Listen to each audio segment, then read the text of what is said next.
Franchement, vous savez que vous pouvez vous sentir en joie rien qu'en regardant du latte art sur votre café. Vous savez, ces petits dessins que les baristas réalisent avec la mousse de lait. Ce cœur-là, la feuille ou le cygne. Alors franchement, pourquoi vous en privez ? Bienvenue à toutes les femmes ambitieuses. Vous écoutez l'épisode 108 et aujourd'hui, je vous parle de choisir l'instant présent.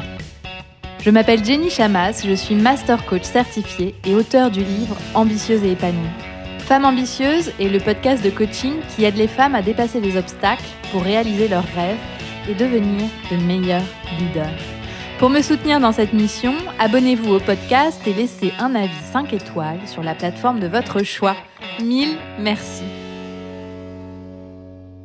Dans l'épisode 107, celui de la semaine dernière, je vous affirmais que votre idéal n'existe pas. Cette poursuite du mieux, du Graal, est une illusion puisque l'idéal n'existe en fait que dans notre imaginaire. La réalité est dans le présent et le présent, quelles que soient les circonstances, c'est toujours 50-50. Évidemment, on peut viser le mieux, mais le problème c'est que lorsque ça devient une obsession, on passe à côté de tout ce qu'il y a de bien dans notre vie.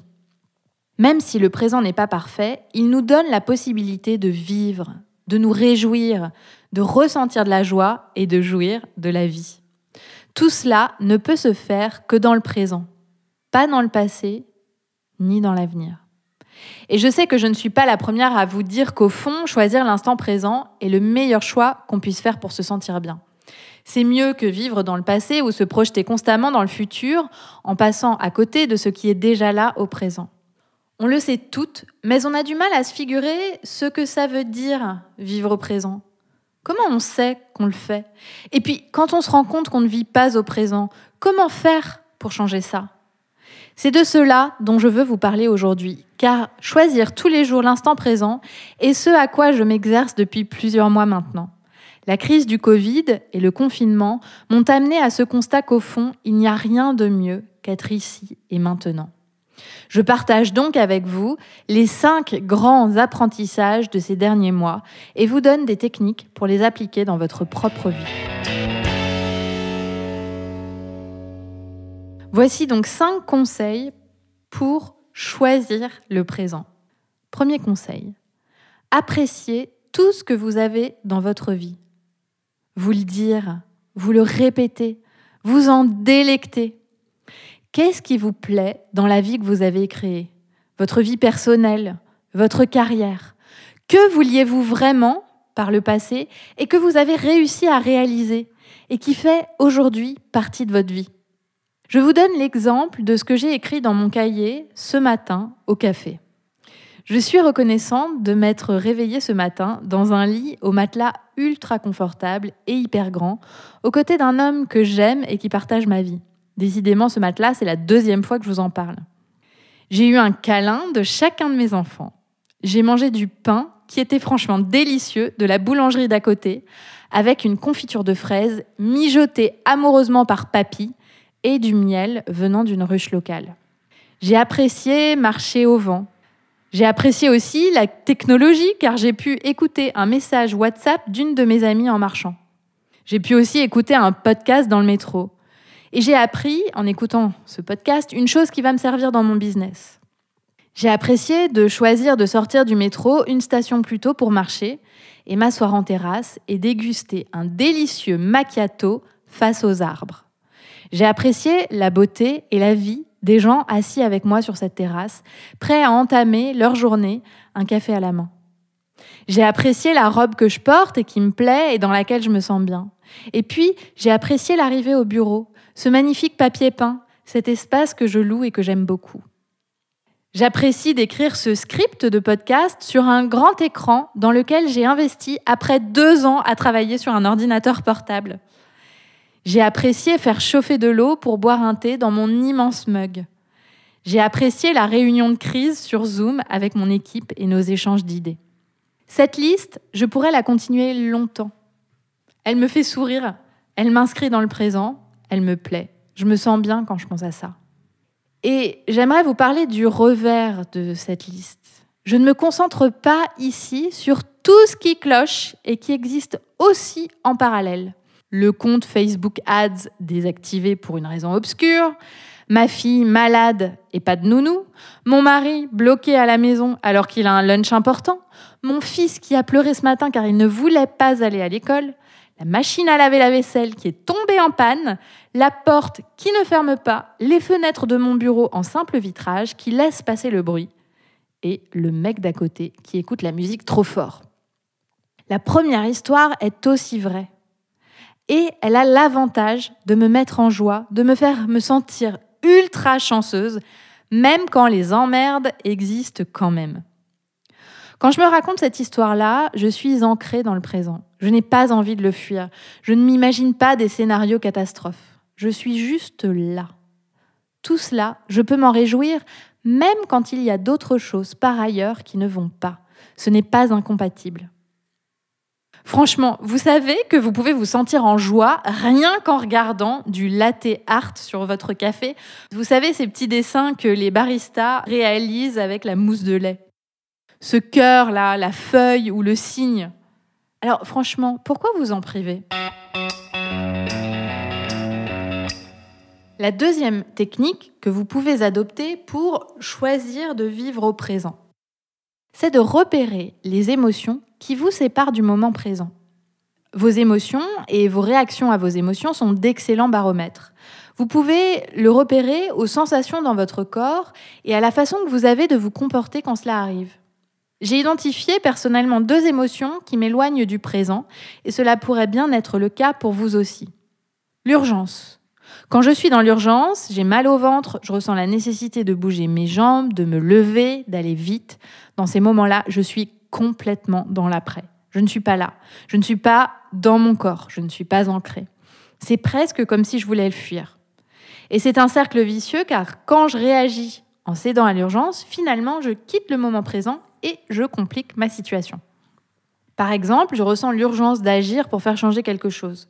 Je suis tellement focalisée sur le changement et l'après que je n'arrive pas à me concentrer pour agir.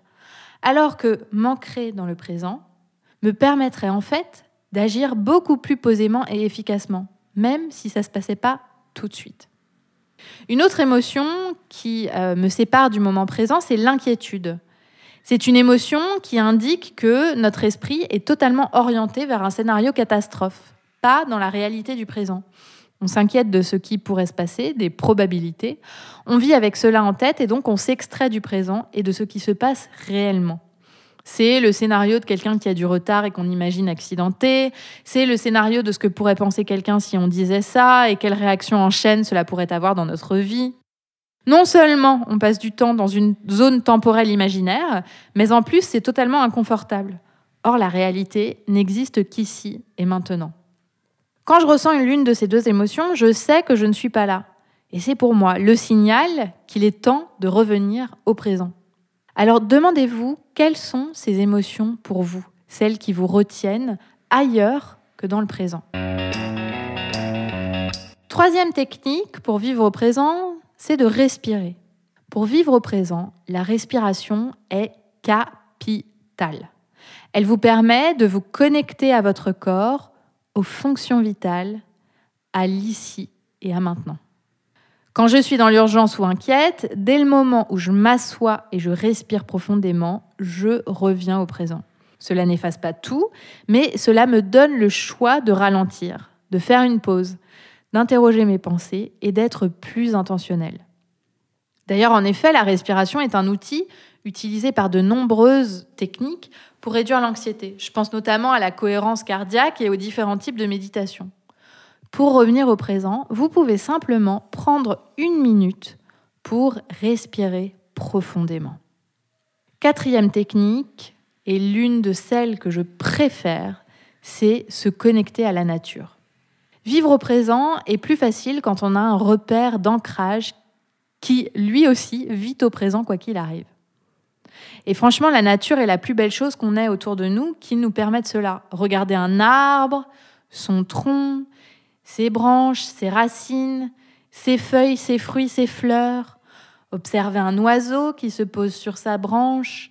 Observer un oiseau sur l'herbe qui essaye de trouver un ver. observer un oiseau qui ramène un ver à ses petits dans le nid, apercevoir un chevreuil dans la forêt, marcher pieds nus sur la terre, l'herbe, la plage, observer la lune, regarder un coucher de soleil. Tout cela nous ancre dans le présent. C'est fascinant comme la nature nous ramène à la vie, ici et maintenant. Et la nature est partout. Si vous êtes citadine, vous avez des parcs, vous avez le ciel, vous avez peut-être un chat chez vous. Vous pouvez choisir d'aller marcher. Depuis que je me suis rendu compte qu'être dans la nature changeait tout, pour moi, j'ai mis en place de nouvelles habitudes de vie. Notamment, je veille à au moins une fois par jour être en contact avec la nature. Je rentre à pied sur une partie du chemin pour passer dans un parc, je bois mon café en face d'un parc, je circule à vélo, je regarde la lune depuis ma fenêtre, je fais avec ce que j'ai à ma disposition. Je crée intentionnellement ces moments qui me ramènent au présent. Qu'est-ce que ça pourrait être pour vous, ces moments-là de connexion à la nature? Enfin, 5e technique, c'est de méditer. Méditer est un fabuleux outil pour choisir l'instant présent.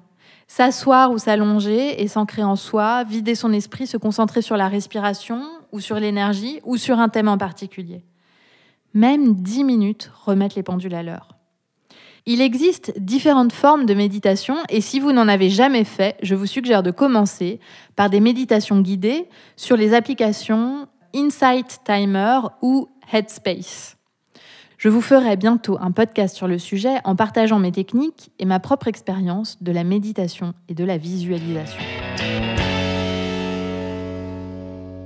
Alors, pour récapituler, je vous propose donc 5 techniques que j'ai pratiquées et qui fonctionnent pour vous ancrer dans le présent. 1. Appréciez ce que vous avez.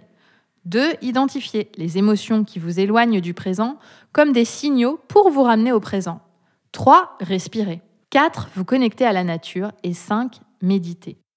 Alors cette semaine, comme exercice d'application, je vous propose de choisir l'une de ces 5 techniques, celle qui vous parle le plus, celle qui est la plus facile pour vous, et de la mettre en pratique, de la tester. Et s'il vous plaît, choisissez-en une, pas les 5 en même temps. Parce que pour prendre une nouvelle habitude, vous avez besoin de commencer quelque part. Et l'idée, c'est pas de vous dégoûter pour tout abandonner en même temps. Je vous parlerai d'ailleurs la semaine prochaine d'une technique qui va vous aider à prendre de nouvelles habitudes. Vous êtes manager, entrepreneur ou dirigeante, je suis la coach qu'il vous faut. Je propose un programme de coaching de 6 mois qui vous aide à avancer sur le chemin de vos objectifs, à devenir une meilleure leader et surtout à vous épanouir à le faire. Ma méthode, vous apprendre à reprogrammer votre cerveau pour relever vos challenges sereinement. Pour en bénéficier, vous pouvez cliquer sur le lien dans les notes de cet épisode ou bien vous rendre directement sur mon site jennychamas.com et cliquer sur « Travailler avec Jenny ». Et si mon podcast vous plaît, n'hésitez pas à vous inscrire à ma newsletter en cliquant sur le lien dans les notes de l'épisode.